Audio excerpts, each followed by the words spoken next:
My friend, allow me to ask you a question. If someone stole 1 hour from your life every morning, would you tolerate it? Would you stand quietly while a thief entered your home and carried away a portion of your existence? Of course not. And yet, many people surrender hours each day without resistance, giving them away to distractions, worries, and pursuits that bring neither joy nor wisdom. I am an old philosopher, and throughout my journey I have discovered a truth that many learn too late. The greatest waste is not the loss of money, but the loss of time. Money can return, time never does. When I was a young man walking through the crowded streets of Athens, I often observed merchants arguing over coins, politicians fighting for power, and citizens chasing recognition. Everyone seemed busy, yet very few seemed truly alive. One day I met a wealthy merchant who possessed everything a man could desire. He owned ships, properties, and treasures from distant lands, but his face carried the weight of exhaustion. I asked him, "Tell me, my friend, when will you finally enjoy the life you are working so hard to build?" He paused and replied, "Soon." So I ask you now, what are you postponing? Is it the conversation you need to have, the skill you wish to learn, the journey you long to take, or the peace you seek within yourself? Do not assume there will always be another opportunity. The future is a promise no one can guarantee. Too often we act as though time is an endless resource, only to discover its value when much of it has already passed. The wisest among us understand that life is happening now, not someday in the distant future. There is another lesson I learned from an old olive tree. Yes, a tree for wisdom often speaks through unexpected teachers. Near the outskirts of Athens stood an ancient olive tree.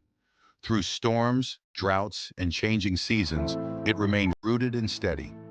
Many people admired its strength, but what fascinated me most was its patience. The tree never rushed. It did not compete with neighboring trees. It did not worry about yesterday's storms or tomorrow's weather. It simply focused on growing where it stood, day after day and season after season. Humans often make life far more complicated than it needs to be. We compare ourselves to others. We become anxious about the future. We replay mistakes from the past and imagine disasters that may never arrive. Meanwhile, the present moment, the only place where life truly exists, passes unnoticed. My friend, peace is not found in yesterday, and it is not hidden in tomorrow.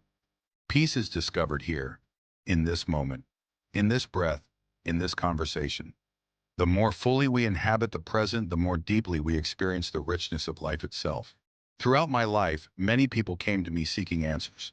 They wanted certainty. They wanted instructions. They wanted a map that would guide them through every challenge. Yet I learned that wisdom begins not with answers, but with questions. The most important question you can ask yourself is this: am I living according to what truly matters to me? Not what others expect, not what society demands, not what earns applause and admiration. What truly matters to you? Many people spend decades climbing ladders only to discover they were leaning against the wrong wall. Do not wait until old age to ask this question. Ask it today and ask it often. A life examined regularly is a life lived intentionally. As the years passed, I came to understand something simple yet profound. Your life is not made of years. It is made of moments. Moments spent with people you love. Moments spent learning, creating, exploring, and appreciating the simple miracle of being alive. These moments are the true currency of existence. Guard them carefully and spend them wisely. So as you continue your journey, I encourage you to walk a little slower, observe a little more deeply, question a little more honestly, and live a little more intentionally. Do not rush through life in pursuit of some distant destination, only to discover that the journey itself was the greatest treasure. The purpose of life is not merely to exist. It is to awaken to the beauty around you, the wisdom within you, and the preciousness of the time you have been given. And perhaps, my friend, the best time to begin is not tomorrow. It is now. If this lesson gave you something to reflect upon, share your thoughts in the comments below. What is one thing you will stop postponing starting today? And if you enjoy timeless wisdom and life lessons like these, subscribe and join us on the journey toward a more thoughtful, meaningful, and purposeful life. Until next time, seek wisdom, cherish time, and live with intention.